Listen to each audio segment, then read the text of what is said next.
Hai teman pintar, di video sebelumnya kita sudah membahas sosok Dajjal. Kita sudah membahas seperti apa sosoknya, apa kemampuannya, dan bagaimana dia akan membuat fitnah di muka bumi pada akhir zaman nanti. Di video kali ini kita akan membahas ending atau kematian dari sosok Dajjal. Bagaimana akhirnya dan siapa yang akan mengakhiri hidup Dajjal? Mari kita bahas lebih dalam.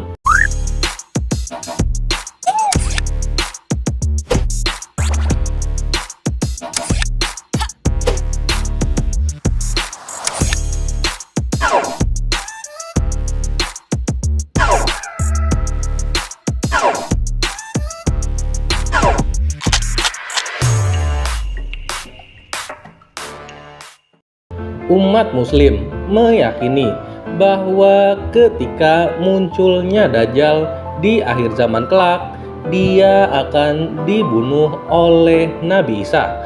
Mengenai hal ini, Nabi Muhammad telah banyak memberikan kabar melalui sabdanya. Dajjal akan mengelilingi seluruh lokasi di muka bumi, kecuali beberapa tempat saja.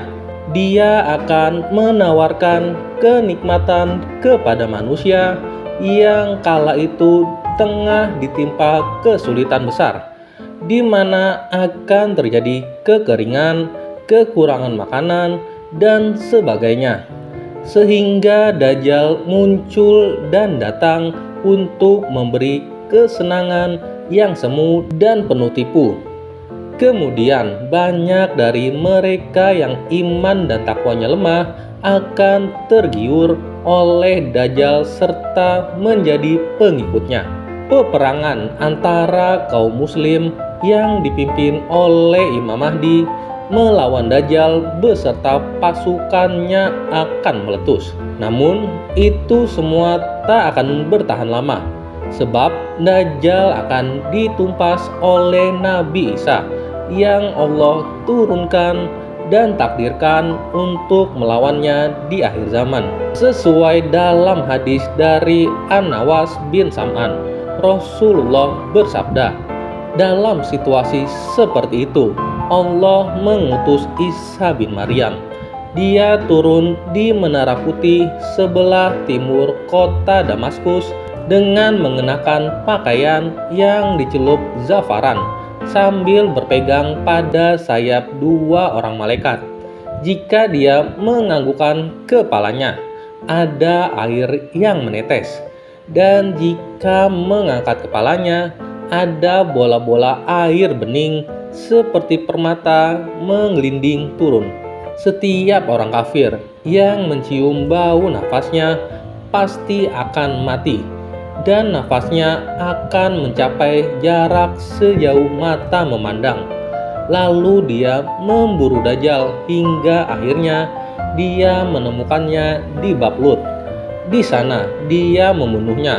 Lalu Isa bin Maryam mendatangi sekelompok kaum yang telah dilindungi Allah Subhanahu wa Ta'ala.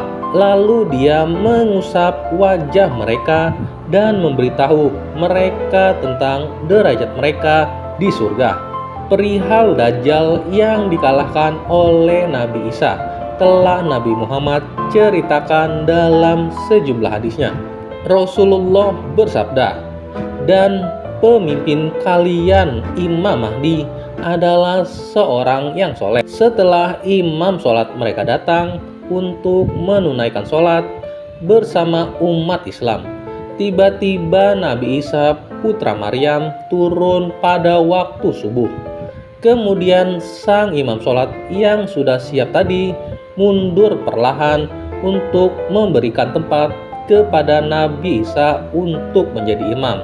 Namun kedua tangan Nabi Isa memegang kedua bahu sang imam tadi sambil berkata, majulah dan sholatlah bersama mereka, sebab mereka beriqomah untukmu. Lalu sang imam pun sholat bersama mereka. Setelah selesai sholat, Nabi Isa berkata, bukalah pintu. Pintu pun dibuka dan di balik pintu ada Dajjal bersama 70.000 orang Yahudi.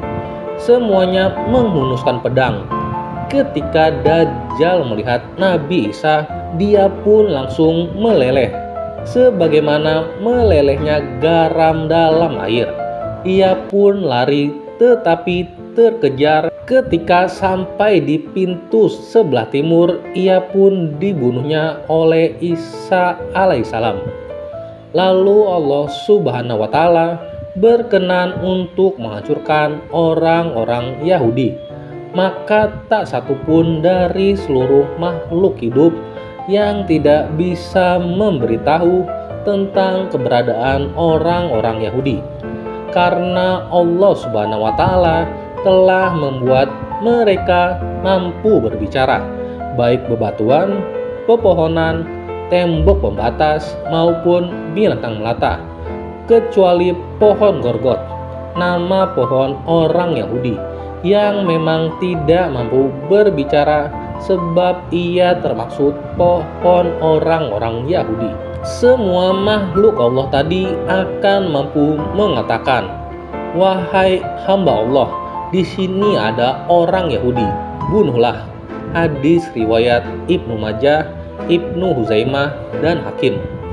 Dalam riwayat lain dari Ibnu Asakir, Nabi Muhammad juga bersabda, ketika malam yang gelap menyelimuti bumi, kaum mukmin saling berkata satu sama lain, apalagi yang kalian tunggu untuk menyusul saudara-saudara kalian ke keridhaan Allah Subhanahu wa Ta'ala. Siapapun yang mempunyai kelebihan makanan, hendaknya memberikannya kepada saudaranya. Sholatlah hingga fajar terbit, lalu segera tunaikan sholat subuh. Setelah itu, serbulah musuh kalian, raih mati syahid atau kemenangan. Lalu datanglah malam yang pekat, sehingga seseorang tidak dapat melihat tangannya sendiri. Saat itulah Nabi Isa bin Maryam turun.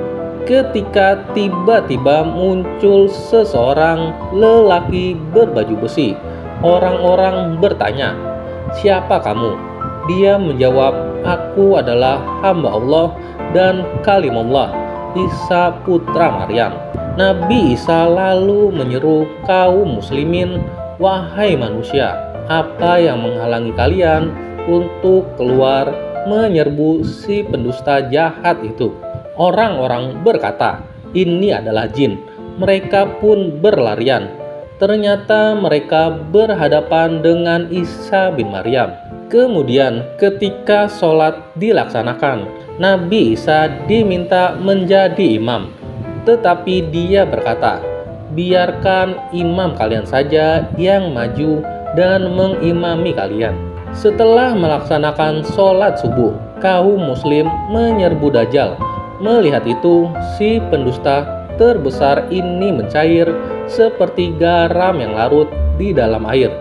Isa bin Maryam mengejarnya, lalu membunuhnya.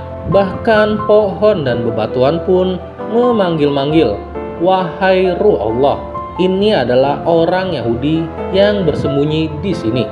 Tidak ada seorang pun yang dahulu mengikuti Dajjal yang tidak dibunuh oleh Nabi Isa. Hadis riwayat Ahmad. Itulah tadi beberapa kisah kematian atau akhir dari si pendusta Dajjal. Semoga video kali ini bermanfaat dan sekian video kali ini. Terima kasih sudah menonton.